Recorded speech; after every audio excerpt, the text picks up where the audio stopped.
네, 우리들이 또 사랑하는 두 분의 변호사님 모시고 이야기 나누는 시간입니다.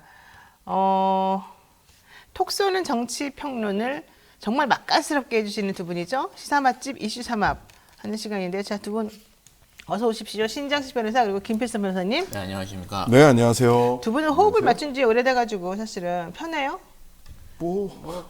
처음부터 뭐 불편하고 그런 건 없어요. 그러니까 불편한 적이 없어서. 아니, 편하냐고 물어보니까 불편한 적이 없다? 이거 심리학적으로 분석해서 말해줘도 돼요?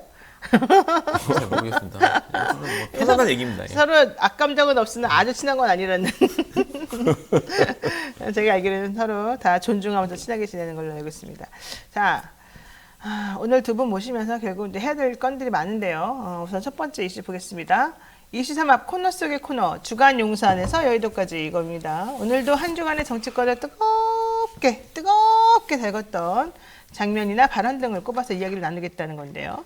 자, 먼저 김필성 변호사님, 어떤 주옥 같은 장면을 가지고 오셨을까? 뭐 요새 계속 후쿠시마가 이슈니까 네. 후쿠시마 얘기 하나만 더 하겠습니다.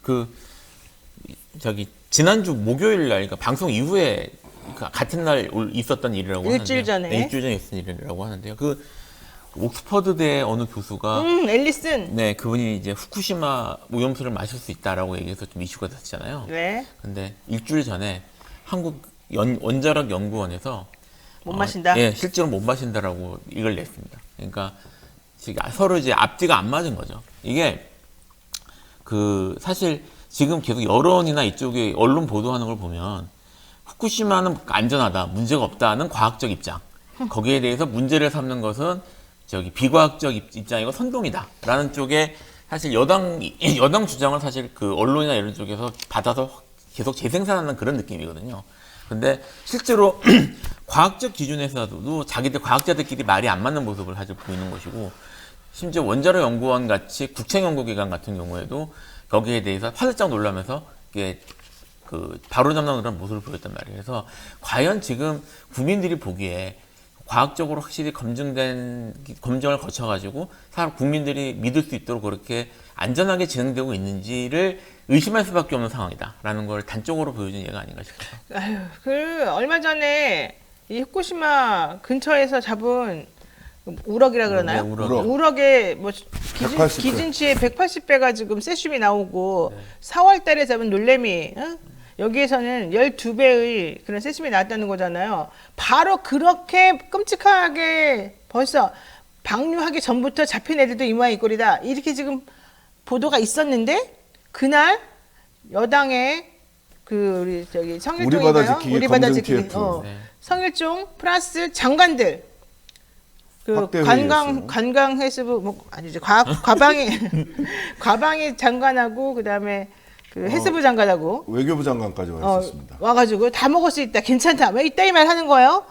그래서 그리고 난 다음에 충북대학교에 있는 무슨 교수 한 명이 약대 교수. 약대 교수인가요? 자꾸 괴담하지 마라, 내가 먹겠다. 먹어라, 내가 먹어라. 아니, 그리고 앨리스라는 그 사람들 처음에는 1리터를 먹겠다는 둥. 그러다가 왜 그럼 그렇게 안전한데 일본에는 안 쏟아붓냐요? 그러니까 대답 못하다가 그럼 좋다, 내가 10리터도 먹겠다. 무슨 소리들 하는 거야? 나 절대 안 먹어. 이렇게 생각이 들 수밖에 없는 거 아니에요? 대책이 더 웃겼죠. 대책이 뭐였어요? 도쿄전력의 대책. 그물을 쳐서 우럭이 바깥으로 못 나가게 하겠다. 미치는 간들이야 진짜. 그래서 저희들이 하이킥에서 어제 어민들하고 인터뷰를 했어요. 인터뷰를 했는데 우럭이 뭐 어떻게 사는지도 모르는 사람들이다, 두 가지를 얘기하시더라고. 산란을 하기 위해서는 근해에서 바깥으로 좀 멀리로 나가야 된대요. 산란하려면. 예. 산란을 위해서 생물은 어떻게 해도 막을 수 없다. 그렇지. 산란장을 찾아가는 우럭을 막을 수 있는 방법은 지구상에 없다. 첫 번째. 두 번째, 우럭은 가시가 있어서 그물을 다 해치고 나간답니다. 우럭은 어종의 특성상. 그래서 1번 말도 안 되는 얘기다, 이런 거고. 바닷물과 세슘은 어떻게 막습니까? 그러니까요. 세슘 180배인데. 근데 왜 이렇게 원자력 업계가 석윤료 교수나 몇 분을 제외하고 전부 다 이렇게 얘기를 하는가에 대해서 이게 좀 여쭤봤어요. 몇몇 분들한테 여쭤보고 하니까 그거는 뭐냐면, 대통령이 왜 저러냐, 친일파라서 그러냐. 물론 그런 측면도, 친일적 생각을 갖고 있다는 건 다 알잖아요. 원자력 생태계를 복원을 하겠다, 원자력 위주로 에너지를 끌고 가겠다, 이렇게 얘기를 하고 있잖아요. 네. 근데 그 성일종 우리 바다 지키기 TF나 TF 단장이나 이런 분들이 무슨 얘기하냐면 네.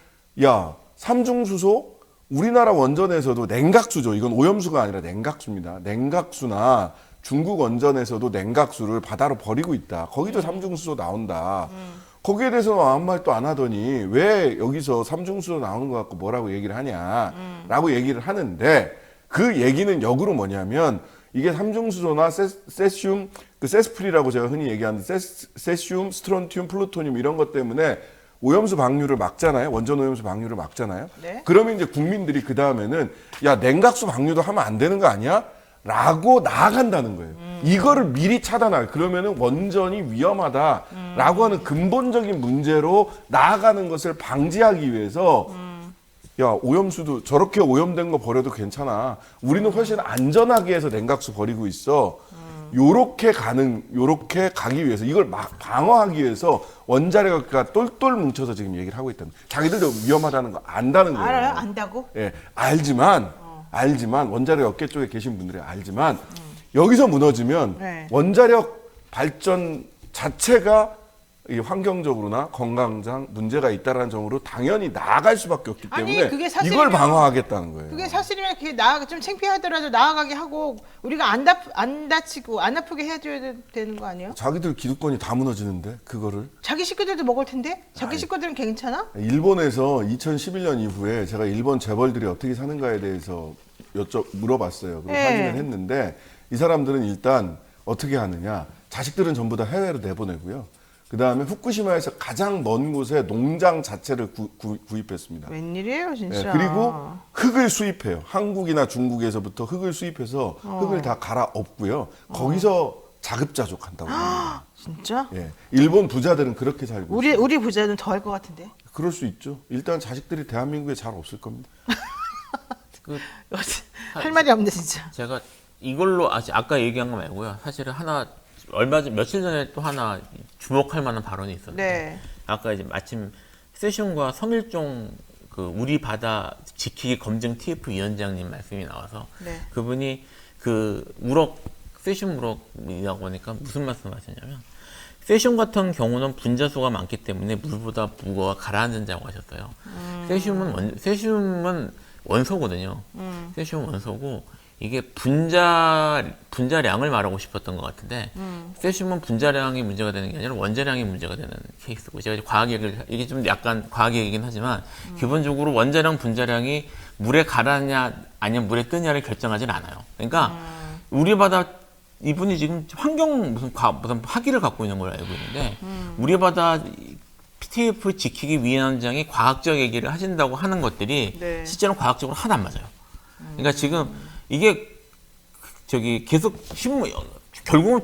결국은 문제는 뭐냐면 네. 제대로 판단할 수 있는 정보가 부족하는 거고 과학적으로 판단할 수 있는 정보나 이런 것들이 공개되지 않는다는 게 사실 제일 중요한 거라서 여기에 대해서 과학적 분석이 가능한지부터 논의를 해야 되는데 지금 과학적으로 말도 안 되는 소리를 하면서 다 과학적으로 다 검증이 됐으니까 문제가 없다는 식으로 계속 몰고 가는 게 문제예요. 네. 자, 저는 어쨌든 그래서 놀래미 우럭 거기서 그렇게 엄청나게 많이 나왔다고 하는데 내가 그냥 충격받으면서 사실은 아침에 출근하고 가다가 그 보도를 들으면서 충격을 하고서 갔어요. 근데 바로 아무렇지도 않다는 듯이 장관하고 뭐 누가 나타나가지고 야 괜찮대 방류해도 된대. 그리고 일본에서는 이미 방류 6,000톤이가 먼저 다 뿌려놨고 이제 시작만 하면 된대. 이런 얘기를 들은 거에서 내가 놀랬다는 거고 내가 얘기해도 소용이 없는 걸 이걸 어떻게 해결해야 되나 사실 그걸 머리를 좀 짜서 얘기를 해보고 싶었다는 겁니다. 자 신장식 변호사님도 같은 걸 골라오셨어요? 그건 아니죠? 아니에요. 네. 저는 뭐 심각한 얘기 많이 했으니까 저는 어제 윤석열 대통령 모내기 하러 다녀오신 이 전형적인 좋은 거 아니에요, 모내기? 박정희 코스프레 아닙니까? 자 새마을운동 하는 논두렁에서 막걸리 같이 마시고 막걸리 먹는 거 좋아한다고 또 얘기하셨어요? 그리고 거기 이제 가서 그나마 박정희 대통령은 농민의 아들이라서 그게 주로 마케팅 포인트였고 실제 모내기를 할 줄 알아. 근데 이분은 뭘 해봤어요? 그렇지. 예, 뭐 해본 거 없어요. 그냥 이항기에 올라가 앉는 사진. 그 다음에 이제 막걸리 먹는다고 둘러 앉았잖아요. 네. 거기서 했던 얘기도 두 가지가 딱 걸리던데 하나는 취미생활이 뭐예요? 하고 물었더니 열심히 일하고 시간 날 때 막걸리 먹는 거예요. 결국은 술이네. 막걸리 먹는 취미생활을 가진 대통령과 저희들이 한 시대를 같이 살고 계십니다. 취미가 뭐예요? 했을 때 저 술 먹는 거예요 라고 대답하는 대한민국 국민이 몇 사람 있습니까? 알코올 중독자들도 그렇게 얘기 안 해요. 아, 이게 무슨 뭐 말입니까? 뭡니까? 앞으로 대한민국 저희 자기 파트너나 이런 분들이 술 먹고 들어오고 하면 취미생활 하고 오셨군요. 아유, 취미생활 하느라고 얼마나 노후가 많으셨어요. 취미생활 하면서 피로는 다 풀리셨어요. 이렇게 극진히 대답하시는 걸로. 대통령 취미생활이 막걸리 라고 말을 할 뻔했네. 막걸리 드시는 거라는데 이게 뭡니까 진짜. 그리고 거기서 또 한마디 합니다. 주워 들은 얘기하는 주특기가 있잖아요. 맨날 주워 들은 이야기. 쌀가루 가지고 복합 농촌이 돼야 된다. 쌀가루 제공을 해. 쌀가루로 이 농사만 그냥 질 게 아니라 쌀가루 농사를 지어야 된다. 그러니까 쌀가루를 가지고 밀가루를 대체하자는 얘기가 쌀이 남아돈다 그것 때문에 나오는 아이디어 얘기예요? 수준에서 나온 게 있어요. 근데 이거 안 된다라고 하는 게 이미 업계에서 다 검증이 됐어요. 하도 정부에서 뭐라 그러니까 SPC에서 쌀가루 빵을 만들었는데 야 텁텁하고 맛없고 부풀어 오르지도 않아. 안 팔려. 그리고 우리 밀도 수입 밀을 대체를 못 해요. 물성이 다른 쌀가루 가지고 어떻게 밀을 대체합니까? 그 말도 안 되는 얘기를 어디서 주워 듣고 와서 그 자리에서 하는 거야. 그냥 조용히 막걸리나 드시든가요. 그래도 다행이다. 양주 안 먹는다 그래서. 비바람님, 이건 주어가 없습니다. 결론은 처묵처묵. 결론은 처묵처묵이네요. 자, 두 번째 이슈 제대로 보겠습니다. 이제 앞에 약간 가볍게 한번 얘기를 해봤습니다. 두 번째 이슈, 이거 되게 중요한 문제 같아요. 경찰 한동훈 법무부 장관 개인정보 유출 사건과 관련해서 MBC 기자의 자택과 국회를 압수수색한 지 6일 만인 지난 5일에 최강욱 더불어민주당 의원의 휴대전화를 압수수색을 했습니다. 최강욱 의원의 보좌진들의 휴대전화도 당연히 압수수색 대상에 포함이 됐습니다. 그래도 본인들은 좀 봐줬어요. 최강욱 의원의 집은 압수수색하지 않았다. 막 이런 얘기 나오던데요. 최강욱 의원 매우 화가 났더라고요. 얘기 들어보니까 황당하고 어이없다. 이런 식으로 장난칠 거면 대가를 치러라. 나는 그 MBC 기자라는 사람 알지도 못한다. 경찰에서 얘기하고 있는 거는 내가 제보를 받아갖고 이 김민석이라고 하는 무소속 예전에는 국민의힘이었던 구의원이 서모 씨를 고발했는데 그 서모 씨로부터 받은 자료를 찾다 보니까 뒤져 가보다 보니까 MBC 임현주 기자가 나왔고 MBC 임현주 기자 거 뒤져다 보니까 최강욱이 나오던데 이제 이랬단 말이죠. 근데 최강욱은 난 전혀 모르는 사람인데 무슨 짓이야 여기까지 나온 거야. 이게 현재 상황이에요. 자, 김필수 변호사님 어떻게 되십니까? 제가 그 개인정보보호법 관련 학회에서 네. 그 학회에서 이 주제를 가지고 한 5, 6년 전에 톡을 한 번 한 적이 있었는데요. 그러니까 약간 이건 한동훈 장관만이 아니고 대한민국 정부 전체의 문제입니다. 무슨 말이냐면 개인정보 보호를 해야 된다는 얘기, 그다음에 개인정보보호법 이거 학계도 있고 다 얘기를 많이 해요. 그래서 뭐 자기 동일하냐 이런 걸 얘기를 많이 하는데 우리나라 개인정보의 가장 큰 문제점 중에 하나는 뭐냐면 개인정보라는 명목을 그 국가가 자기들 맘대로 사용한다는 거예요. 그래서 자기들이 필요할 경우에는 개인정보 무시하고 다 들여다보고 다 꺼내고 하는데 자기들이 공개하거나 아니면 자기들이 껄끄러운 정보는 개인정보만 이름으로 전부 공개하지 않습니다. 그게 취사 선택을 맘대로 해요. 근데 지금 그런 것들은 사실 전 정권, 이게 어느 정권이든 간에 행정기관이 계속 그래왔는데 이 한동훈 장관의 이 케이스가 개인정보를 그런 식으로 개인정보란 명분을 자의적으로 이용하는 거의 극단적 케이스로 보시면 될 것 같아요. 그러니까 개인정보 보호해야죠. 근데 개인정보를 왜 보호하느냐, 그리고 개인정보를 보호하는 원칙은 뭐냐, 이런 것들을 따지기 이전에 이게 지금 한동훈 장관 같은 경우에도 인사청문회 자료가 나온 거잖아요. 인사청문회라는 정부 자료라는 게 기본적으로 사람들이 들여다보고 여러 사람들이 들여다보고 공개를 검증을 해야 되는 문제고, 그렇게 그 사람들의 거를 검증해야 하는 이유가 뭐냐면 이들이 공인이고 네. 공정 업무를 책임져야 되는 사람이기 때문에 네. 그런 부분에 있어서 어느 정도 후퇴하는 법적 근거가 있는 거란 말이에요. 그러니까 그런 논의들이나 이런 원칙들이 있어야 되는데 그런 거 없이 내 거 나왔다. 난 기분 나쁘다. 장관님이 기분 나쁘시니까 또는 이것 때문에 정치적으로 뭐 이런저런 이용할 건덕지도 있고 정치적으로 자기들이 고려할 문제도 있으니까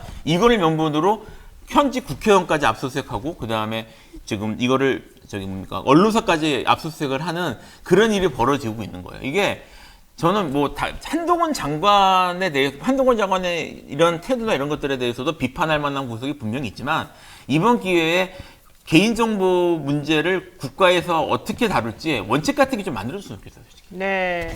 한동훈 장관 자신은 이런 얘기 합니다. 내가 그 사람들 고소고발한 거 하나도 없어요. 이 건과 관련해서 나는 아무것도 잘못한 게 없어요. 이렇게 말하니까. 사람들이 한동훈 장관이 피의자라서 이렇게까지 너무하게 심하게 하는 거 아닙니까? 그랬더니 한 장관. 무슨 소리예요? 난 여기 건드린 적이 없는데. 이렇게 말했어요. 이거 맞는 말입니까? 그 다음 말이 더 문제죠. 그래서 최강욱 MBC에 관련해서 물어보니까 한동훈 장관이 뭐라고 했냐면 가해자가 피해자를 탓한다 이렇게 얘기를 했거든요. 네. 두 분 다 변호사시지만 최강욱 의원은 참고인입니다. 네. 참고인한테 가해자라고 얘기를 하고 본인은 피해자라고 얘기를 하고 이건 뭐냐면 법무부 장관이 국민들의 인권을 중심에 두고 헌법적 원칙인 무죄 추정의 원칙에 입각해서 사안을 네. 대하고 최대한 말을 절제해야 되잖아요. 네. 근데 이제 깐족깐족 대마왕 이분은 깐족깐족 대마왕이. 유죄 추정의 원칙에 따라서 내가 피해자면 최강욱은 당연히 가해자지. 가만히 두지 않겠어라고 하는 머릿속에 이미 유죄 추정의 원칙으로 적어도 최강욱, MBC 그리고 나한테 깐족거렸던 더 탐사 자신을 괴롭혔던 이런 사람들은 유죄 추정의 원칙에 입각해서 지금 일을 처리하고 있는 거예요. 네네. 갑자기 본인의 속마음이 사실은 그 단어에서 들켜버린 거죠. 그래서 기자가 묻습니다. 아니 참고인한테 가해자라고 얘기하는 게 맞냐.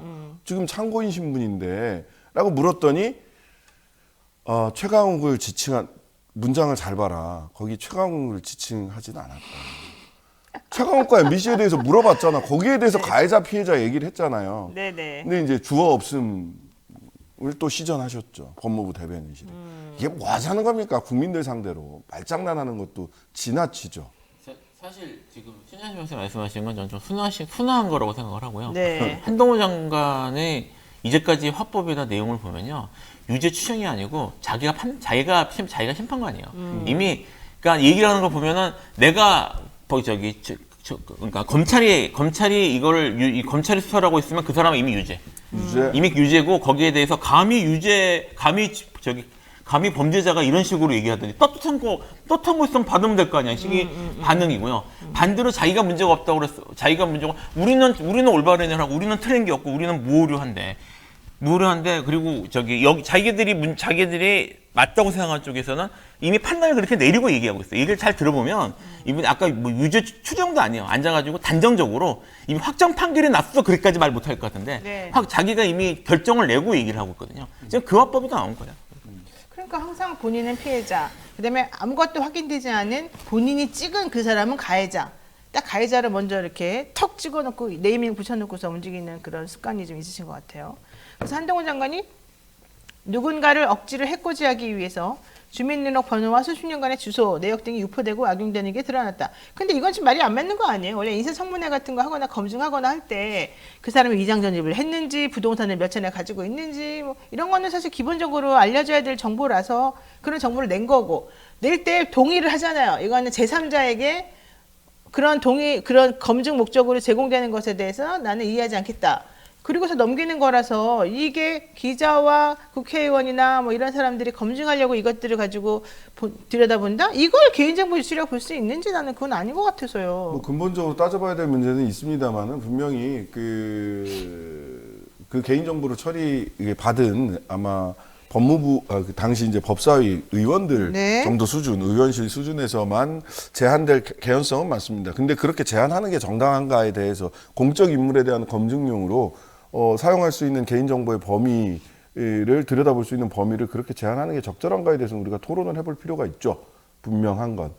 그리고 현행법에서도 사실은 거기가 약간 회색지대 아니었습니까? 기자와 의원들 간의 상호 이렇게 정보를 공유함을 통해서 검증, 그래서 공적 인물에 대한 검증을 해왔던 이런 관행, 그리고 그래왔던 과정들을 전부 다 이제 다 처음부터 다시 세팅하자고 하는 걸 텐데. 그렇죠.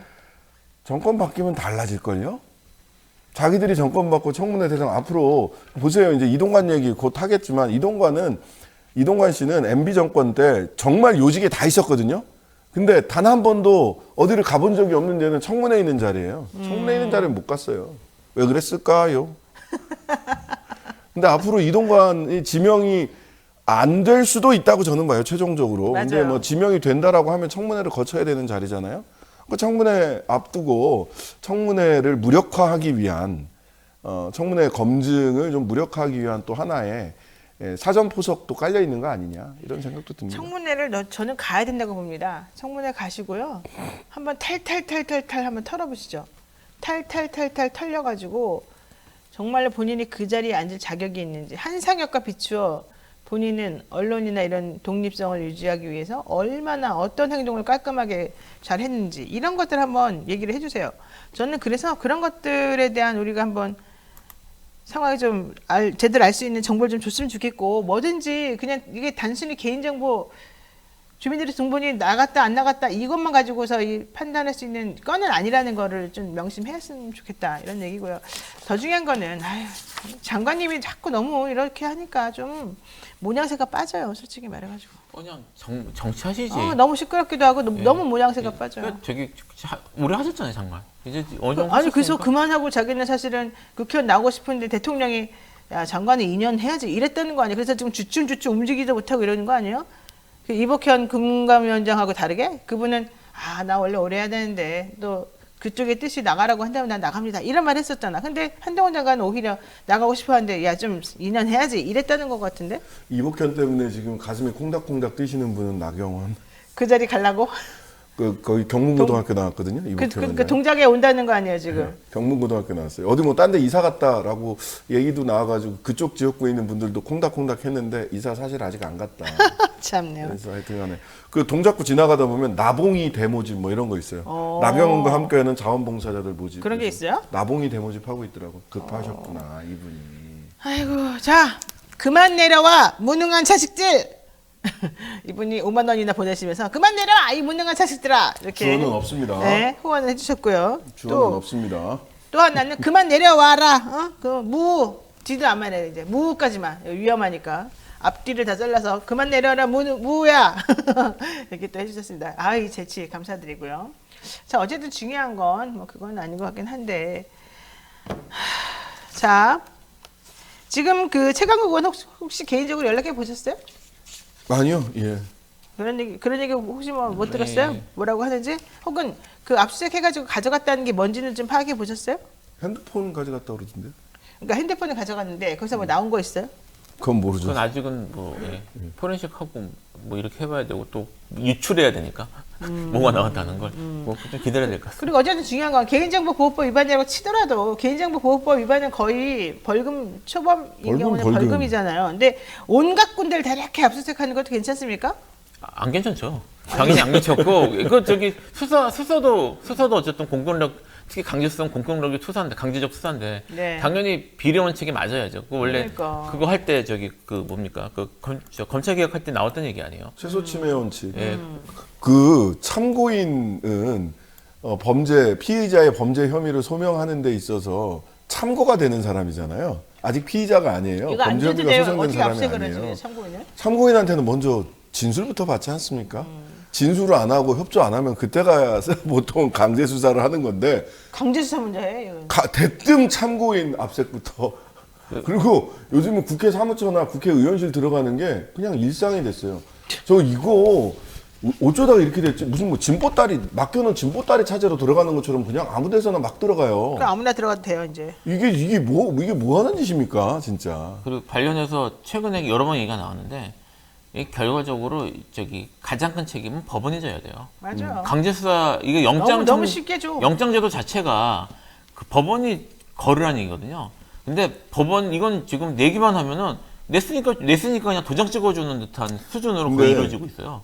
그것도 이제 1차 문제고 그래서 법원에서 압색영장 실질심사 사전 심사를 하자라고 안을 냈다가 정말 난리가 났었어요. 난리가 났어. 완전 검사들이 이렇게 두드려 언론에서 이렇게 두드려 맞나? 검사들이 그럼 수사의 밀행성을 전부 다 뭐 하자는 얘기, 전부 다 훼손해도 된다는 얘기냐? 아니거든요. 이게 거짓말 논리예요.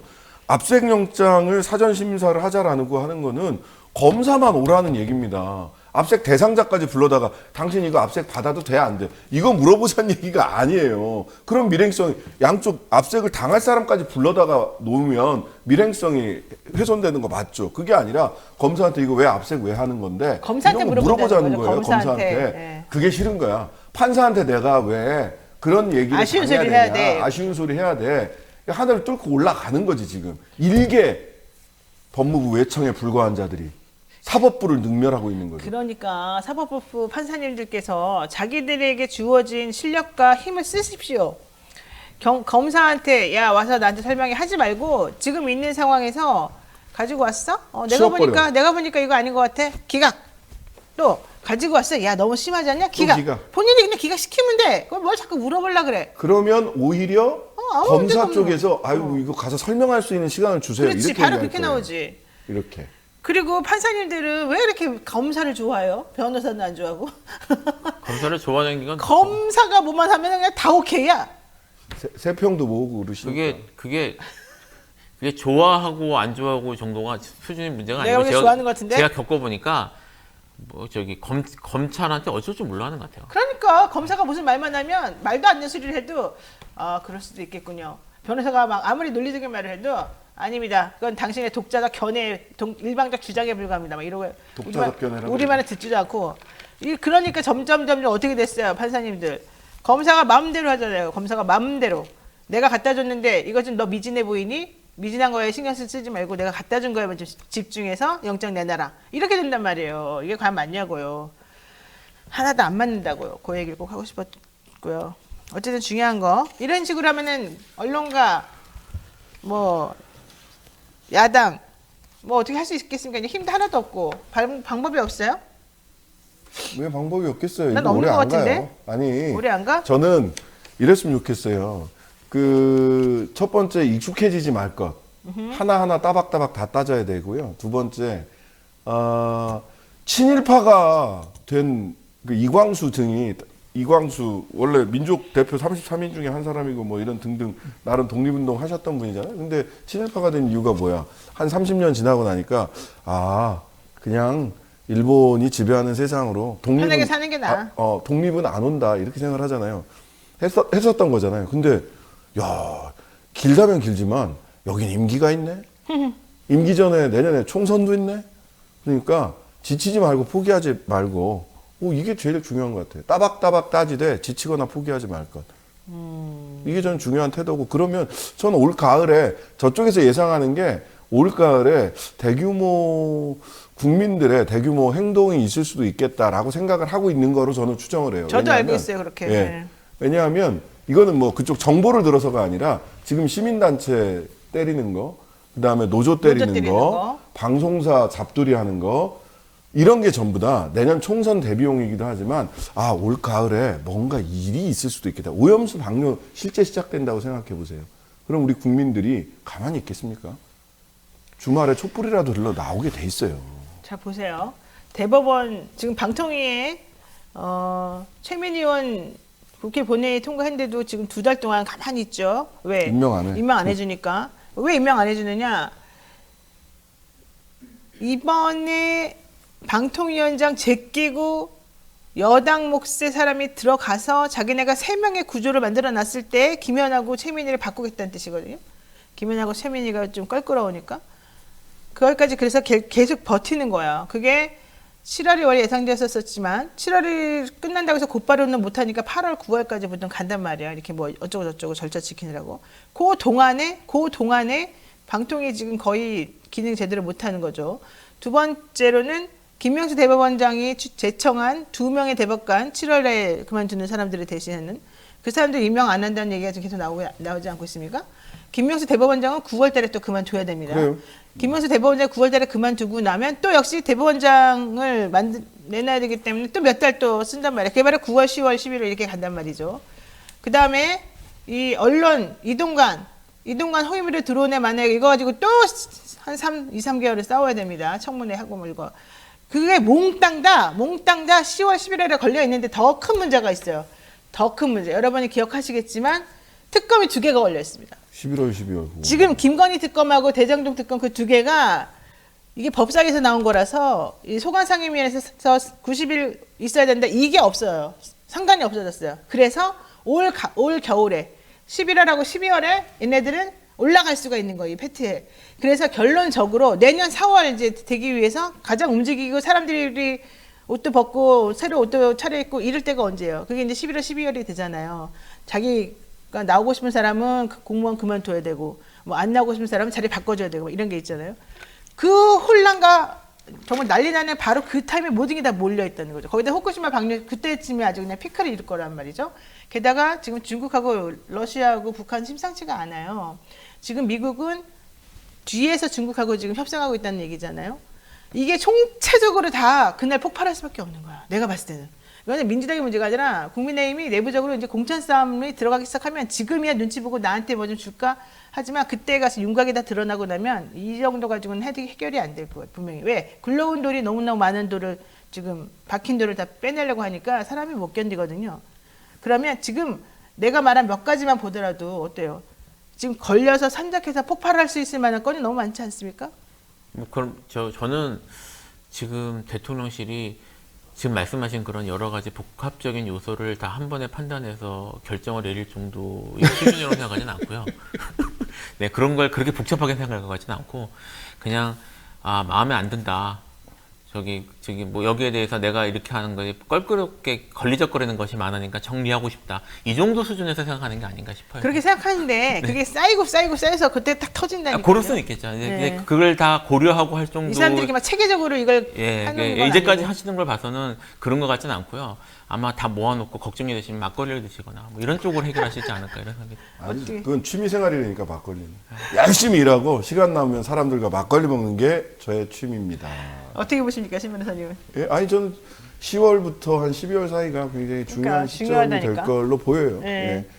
후쿠시마 오염수 방류도 뭐 준비 다 됐다고 했는데 이거는 과학적인 문제가 아니라 정치적인 문제거든요. 방류 시점을 정하는 것도 일본 그 기시다 총리가 지금 대한해협 크로스 했잖아요. 골든 크로스, 뭐 데드 크로스 말고 윤석열 대통령 지지율을 다 떼서 현해탄 건너, 대한해협 건너 기시다한테 다 붙여져가지고 20%밖에 안 나오던 지지율이 50%가 넘게 나오고 있어요.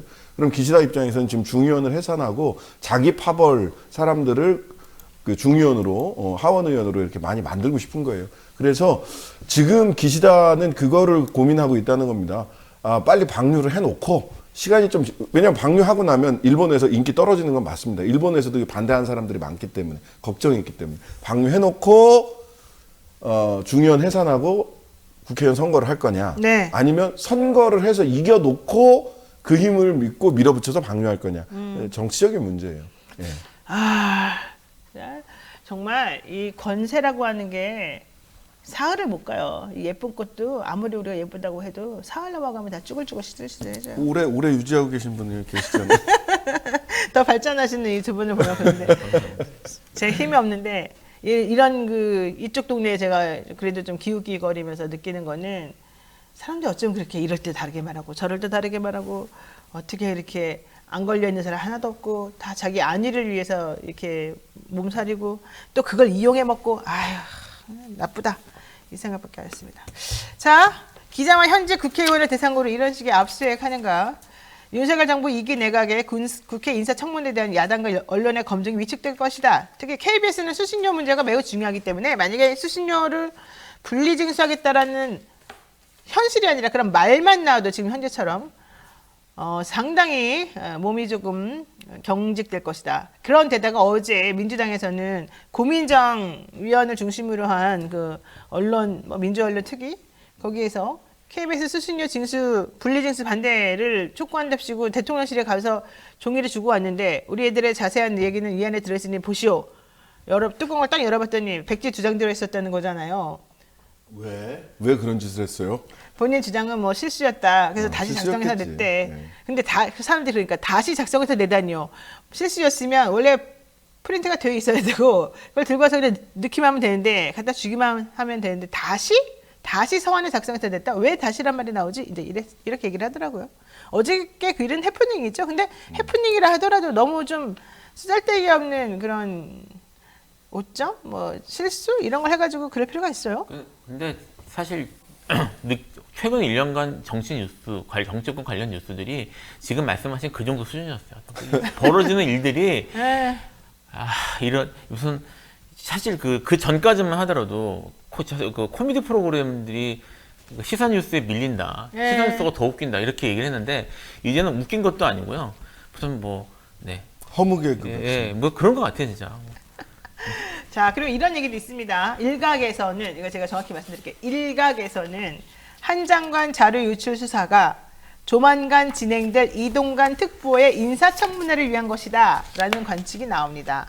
이제 이동관 특보 걸릴 게 워낙 많은 사람이라 이 사람에 대해서 어느 정도 그냥 욕하고 말 거는 인정하지만 그걸 뛰어넘는 정순신이 지금 울고 있는 이동관 학폭 문제부터 시작해서 종편 만들어내는 과정에서의 문제, 이동관 씨가 그동안에 했던 여러 가지 부적절하고 불합리하고 이상한 행동들이 이제 아마 이리 갈고 있다가 다 까져 나올 거다. 이렇게 좀 보는 사람들이 많거든요. 네.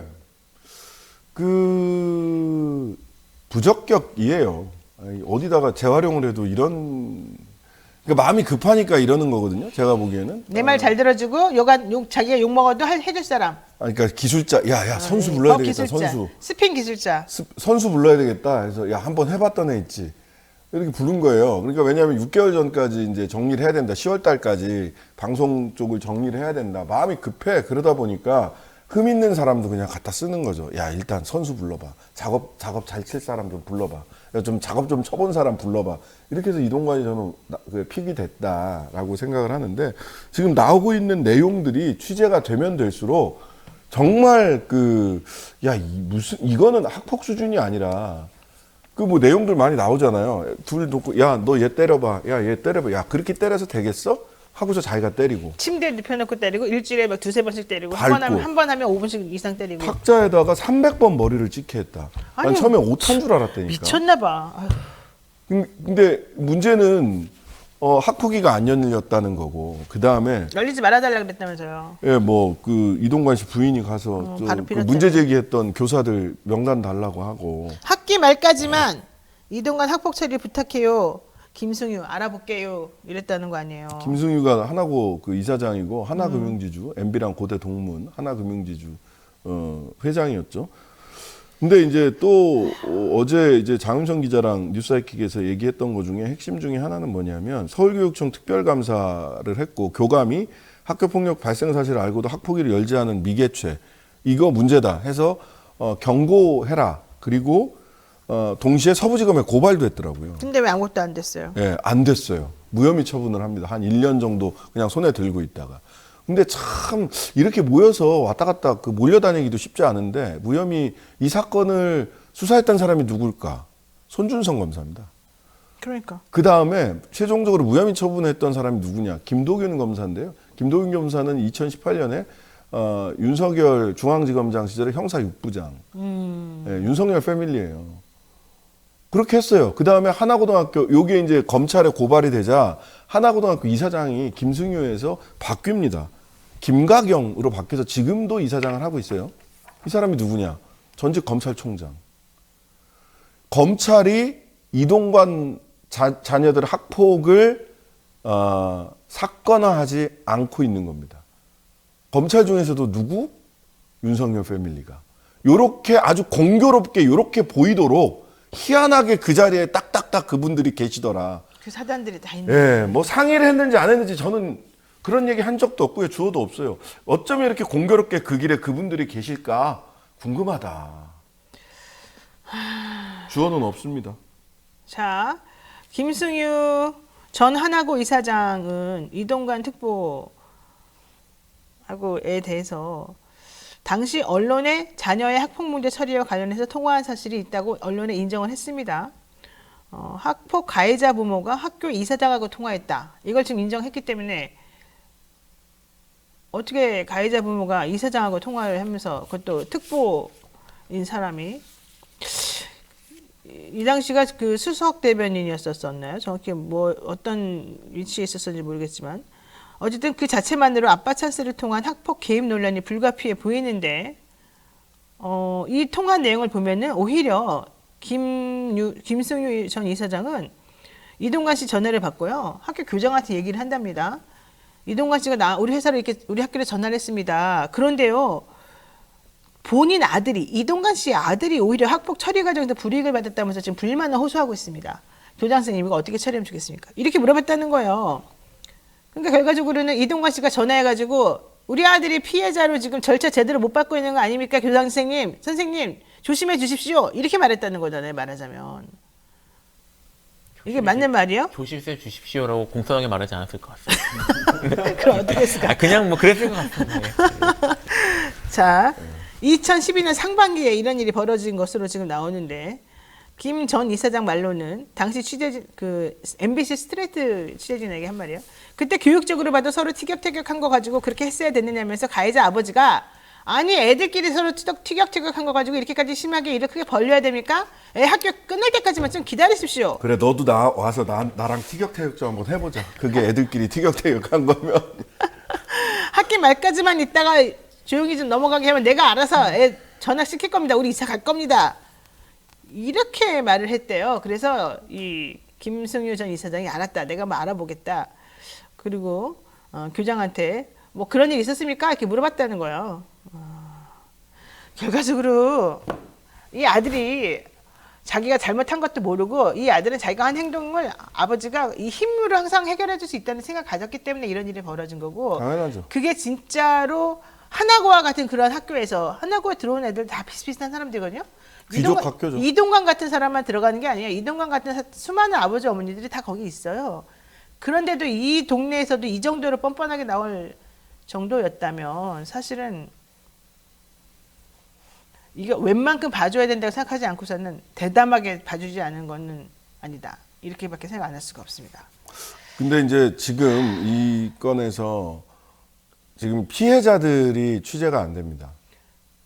피해자들도 그때 당시에 합의를 봤다면서 처벌을 원하지 않았다는 얘기가 나와서 네. 바로 그 부분을 한번 확인해 봐야 되거든요. 피해자들도 잘 안 되고요. 그때 이제 문제 제기를 했던 하나고의 젊은 교사들이 세 분이 계신데 이 젊은 교사 세 분들도 굉장히 어려워하고 있어요. 나서기가 쉽지 않은. 왜냐하면 불이익을 당하셨기 때문에 그래요. 이 과정에서. 심지어는 이 당시에 서울시의원 한 분도 불이익을 당했어요. 이 건을 가지고 계속 추적해 들어가던 분이 실명을 저희들이 취재를 했거든요. 실명을 못 밝혀요. 왜냐하면 이걸 가지고 감사 보고서를 이게 서울시 교육청에도 다 이렇게 공개화됐던 감사 보고서를 교사 한 분한테 이거 저도 좀 보여주세요 해서 보내줬다고 해서 공공기밀 누설죄로 수사받으셨어요. 서울시의원이 당시. 근데 수사를 받다가 이 사건이 사그라들자 당신 이제 피의자야 하고 통보를 받았는데 한 번도 조사도 안 받고 근데 그냥 사건이 불성립으로 종결돼 버렸다는 거예요. 이 사건이 수그러들자 학폭 사건이 수그러들자 그래서 검사랑 싸우는 거 무섭다. 그걸 이제 드디어 깨달으셨군요. 우리는 맨날 하는 건데. 2015년경에 깨달으신 거지. 아휴, 저 나라가 어떻게 돌아가려는지 검사님들 왜 그러는지 이동관이가 그렇게 센가? 우리 댓글에 어느 대학교 의대 이렇게 얘기하시는데 제가 확인해 본 바 의대는 아닙니다. 지금 직장 다녀요. 네. 그래요? 네. 맨날 유언비어를 돌아다니는 게 뭐 고대 의대다 이렇게 나왔었거든요. 근데 의대는 아니군요. 네, 의대는 아니고. 고대는 맞고? 뭐 그건 모르겠고. 확인해 드릴 수 없습니다. 네, 확인할 수 없고. 어쨌든 시중에서 돌아다니고 있는 뭐 이 학생의 뭐 고대 의대설은 사실이 아니라는 것만 괜히 또 확산되면 안 되니까 말씀드리고 있습니다. 자, 이 얘기 한번 해보겠습니다. 지금 현 상황에 대해서 민주당은 이렇게 하는 건 결국은 야당 탄압, 보복, 수사다 이렇게 얘기를 지금 하고 있습니다. 그리고 당 차원에서 대응한다라고 하면서 뭘 해보려고는 해요. 근데 보면 항상 한동훈 장관한테 좀 밀리는 느낌인 거예요. 한동훈 장관이 예를 들어서 어제도 그랬죠. 송영길 전 대표가 자진 출두 2번 하니까 좀 기다려라. 왜 그러냐. 되게 막 나무라듯이 그렇게 얘기를 하더라고요. 한동훈 장관은 모든 이슈에 자기가 항상 코멘트를 일일이 달면서 이런 얘기를 해요. 자기가 어른이야. 그래가지고 남들이 하는 모든 행동에 대해서는 좀 기다려. 왜 그러니? 우리가 알아서 할 거야. 저 사람 이상한데? 예? 뭐 이런 식으로 행동을 한단 말이에요. 이거 어떻게 보세요? 일단 아까 말씀드린 것처럼 기본적으로 제가 제 생각인 전적으로 제 생각이긴 합니다만 본인이 최종 판단을 하는 사람이라는 생각이 있는 것 같고요. 자기 생각에 그런 내가 결정하면 다 맞다. 내가 최종 결정권자다. 라는 생각을 갖고 있지 않으면 할 수 없는 말들이 되게 많이 나오는 거예요. 그런 걸 중2병이라고 하는 거예요. 그리고 제가 봐서는 이분은 정치하셔야 될 것 같아요. 다시 한번 얘기하지만 이게 참 그 대통령님께서 좀 진짜 자유롭게 나아져서 자기 뜻을 펼 수 있도록 도와주셨으면 좋겠다는 생각이 듭니다. 한동훈 장관의 최근 노력이 나왔습니다. 5.18 처벌법 만든 민주당이 천안함은 지독하게 왜곡시킨다. 민주당 돈봉투와 검찰 돈봉투 만찬 비교? 붙일 거 아니다. 송영길 셀프 출석, 급해도 절차에 따라서 수사받기를. 송영길이 형평성 지적하니까 본인 범죄 수사에 왜 여야 균형 같은 얘기를 끌어들이냐 이러죠. 그런 말 하시는 분들은 주로 어디서 출몰 하고 어디서 이런 정도 급에 이런 정도의 깐족깐족되는 말을 하는 분들은 어디서 찾으시면 되냐면요. 중학교 2학년에 가서 아니요. 그 종편 패널들 중에 꽤 있습니다. 아. 그거 하세요. 네. 진짜 종편 나가시면 잘하겠다 이분. 종편 패널로 최고의 전투력이에요. 내가 보기에는 법무부 장관 하실 분이 아니라 종편 채널에 적합하시는 이준석하고 아주 대적할 만할 것 같은데. 이게 조금 진지하게 얘기를 하면요. 지금 이 말들이 전부 현직 법무부 장관의 입에서 나오는 거잖아요. 그러니까요. 사실 수사 개입이에요. 아니 그렇죠. 이거는 탄핵감이 솔직히 말하면 예. 자기가 막 법무부 장관이 중립적인 사람이어야 되는데 아직 아무런 결론도 안 났는데 자꾸 한 사람을 가해자로 물고 한 사람을 피해자로 물고 껌껌이 자기가 의중을 담아가지고 여기다가 멘트를 해가지고 그거 따라서 뭔가 수사가 이루어지게 만들잖아요. 이게 무슨 말이 되는 거예요? 법무부 장관이 그래서 개인적인 사건에 어떻게 일일이 수사지휘하면서? 한동훈 장관은 변호사 기업을 안 할 것 같아요. 정치를 하든지 종편 패널을 하시든지 둘 중에 하나 하시면. 종편을 차리지 않을까요? 그만한 돈은 없고. 아 그래요? 돈 많지 않으시던 돈 거예요. 많은데 아무리 많아도 만약에 돈 좀 아껴 쓰지. 뭐 굳이 종편에 하시 유학간 딸도 있고 한데 아껴 쓰셔야지. 아휴 모르겠어요. 진짜 솔직히 말해가지고 이게 맞는지 말인지. 자 대법관 임명권 재청권 여기 한번 해보겠습니다. 대법원 이리나님께서 그 전에 변호사님들 설렁탕 먹방 토론 갑시다 이러면서 2만 원 써주셨습니다만 이리나님 소실 있는 김에 2만 원 더 쏘시죠. 저희 설렁탕 3명이 먹으려면 45,000원입니다. 근데 이게 슈퍼챗이니까 반이 날라가잖아요. 그러면 우리한테 오는 게 이리나님이 쏘신 걸 기준으로 10,000원밖에 안 오는데 셋이서 10,000원으로 나눠 먹기 좀 곤란스러워요. 아닙니다. 이른아님 감사합니다. 충분합니다. 이거는 노영희 변호사님의 개인적 의견일 뿐입니다. 예. 네, 전 감사합니다. 좀 모자라다고 봐요, 저는. 감사합니다. 그리고 나는 특히 감사합니다. 도가니탕을 먹고 싶기 때문에 좀 비싸다고요. 33분이 넘었습니다. 네, 이거 하겠습니다. 요즘에 시간에 민감하십니다, 우리 신장식 저기 변호사님. 변호사님, 네. 자, 대법관 임명권 재청권 공개 충돌입니다. 다음 이슈 짚어보겠습니다. 다음 달 18일이면 우리나라 최고 사법기관인 대법원에 공석 2자리가 생깁니다. 김명수 대법원장은 이들의 후임을 윤 대통령에게 제청을 하겠다라고 해서 지금 나와 있는 인물이 있습니다. 정계선 뭐 이런 사람인데요. 이 사람들을 우리법 연구회에 있었던 이유로 좌빨이다 이렇게 얘기합니다. 그리고 국제인권법 연구회 회원이다 이런 얘기도 지금 하고 있어요. 물론 우리법 연구회가 이제 국제인권법 연구회로 넘어가겠죠. 이러한 성향의 법관들은 무조건 안 된다. 지금 그런 분위기가 있다는 거예요. 이게 말이 됩니까? 사실 정계선 판사는 37회인가 그때 수석으로 들어갔었어요. 그리고 공부도 되게 잘했고 되게 진보적이고 합리적인 판단을 잘 내리는 사람으로 유명해요. 나는 정계선 씨 거를 잘 알지만은 여러분들 마찬가지 아니에요? 아니 뭐 저는 개인 평을 하고 싶은 게 아니라 저는 언론에 재청도 안 했는데 그러니까 김명수 대법원장이 이미 거부권이라고 처음에 얘기했어요. 이거 맞아요. 보고는 너무 거부권이라는 한심해서 말도 없어 사실은 거부권. 거부권 없어요. 네.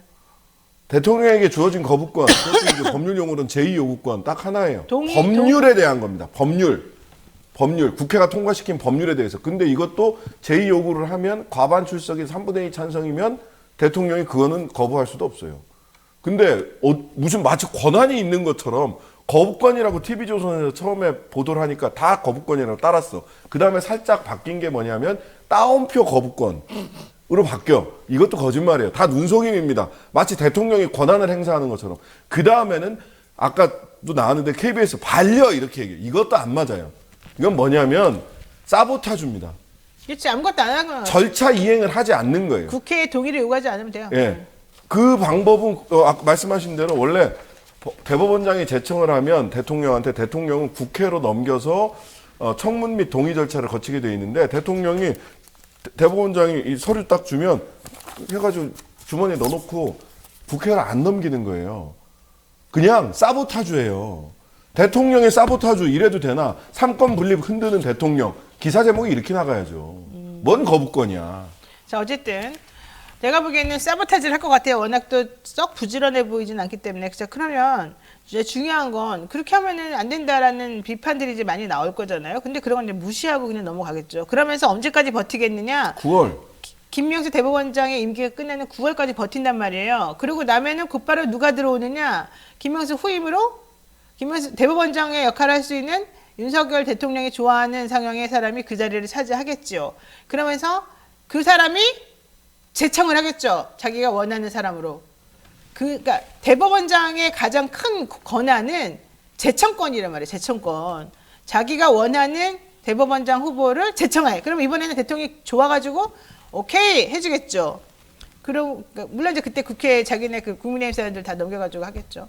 그래가지고 정리가 되게끔 만드는데 바로 그 시기가 10월, 11월이란 말이에요. 그 시기가.